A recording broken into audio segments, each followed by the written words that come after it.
आज से 100 साल पहले अंग्रेजों के राज में हिंदू और मुसलमान कैसे रहते थे और क्यों अंग्रेज इन दोनों को एक साथ नहीं देखना चाहते थे। दो धर्म के बीच इतना भाईचारा कैसे हो सकता है? हमें ये सब खत्म करना होगा।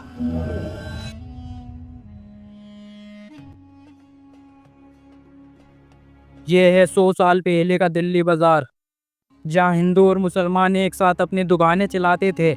मसालों की खुशबू, कपड़ों की रंगत और लोहार की चिंगारियाँ सब एक ही गली में घूमती थी। यही था असली हिंदुस्तान, जहाँ तिजारत और मोहब्बत सब एक साथ बनते और बिकते थे। दिल्ली के बाजार का ये मंजर सिर्फ तिजारत का नहीं था, ये था भरोसे और भाईचारे का। एक मुसलमान कारीगर अपनी दुकान पर बैठे हिंदू ग्राहक को कपड़े दिखा रहा है, चेहरे पर मुस्कान, दिल में अपनापन। भाईजान, बहुत ही बढ़िया कपड़ा है, आप पर बहुत जचेगा।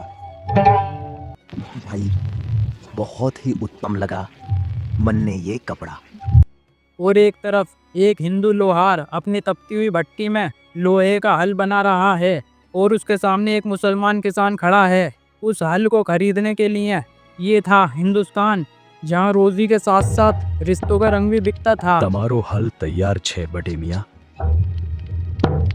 ईद के मंजर पर मुसलमानों के घर में सिर्फ मुसलमान ही नहीं बल्कि हिंदू पड़ोसी भी शामिल होते थे और उनके छोटे बच्चों को मुसलमान एल्डर्स से ईद भी मिलती थी। शुक्रिया आपका चचा जान। और जब दिवाली आती तो हिंदू परिवारों के घर में दिए जगमगाते थे और मुसलमान दोस्त मिठाइयाँ लेकर आते थे। बच्चे मिलकर फुलझड़ियाँ जलाते थे और बड़े एक दूसरे की खुशी में शामिल होते थे। दिवाली की बहुत बहुत शुभकामनाएं आपको। ये तस्वीर दिखाती है कि खुशी कभी एक धर्म की नहीं होती थी, ये सबकी होती थी। शादी हो या ब्याह, हिंदू और मुसलमान दोनों एक दूसरे की खुशी में शामिल होते थे। एक तरफ तबला और ढोल बजता था तो दूसरी तरफ कव्वाली और गीत। ये मंजर सिर्फ एक शादी का नहीं था, ये हिंदुस्तान की रूह का था, जहाँ रस्में अलग थीं पर खुशी एक ही थी। हिंदू और मुसलमान के रिश्तों को बचपन की दोस्ती और भी मजबूत बनाती थी। मिट्टी के घर, मिट्टी के खिलौने और मिट्टी से जुड़ा हुआ प्यार। बच्चों की मासूमियत में ना कोई नफरत थी, ना कोई दीवार थी, तो सिर्फ एकता और दोस्ती। हम हमेशा एक साथ रहेंगे अब्दुल। हाँ बिल्कुल भाईजान। हिंदुस्तान की एकता अंग्रेजों को पसंद नहीं आती थी।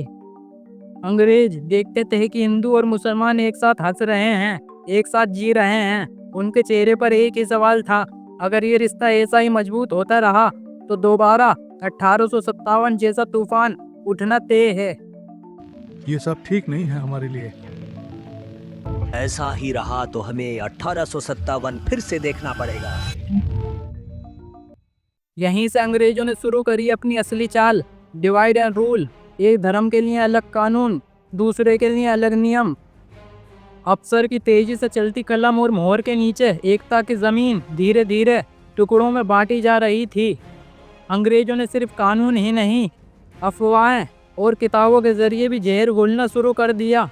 गलियों के कोने में चुपके से अफवाहें और किताबें बांटी जाती थीं, जिसमें एक कौम को दूसरी के खिलाफ खड़ा करने की कोशिश होती थी। अंग्रेजों ने धार्मिक जुलूसों में भी जहर घोल दिया।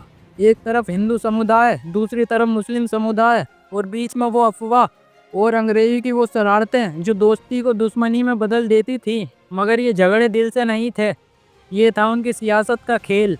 अंग्रेज चाहते थे कि ये दोनों कौम एक साथ मिलजुल कर ना रहें, लेकिन चाहे वो खिलौने बनाने वाला हिंदू हो या सूरमा बनाने वाला मुसलमान, दोनों का जुनून एक ही था, अपने हिंदुस्तान को बेहतर बनाने का।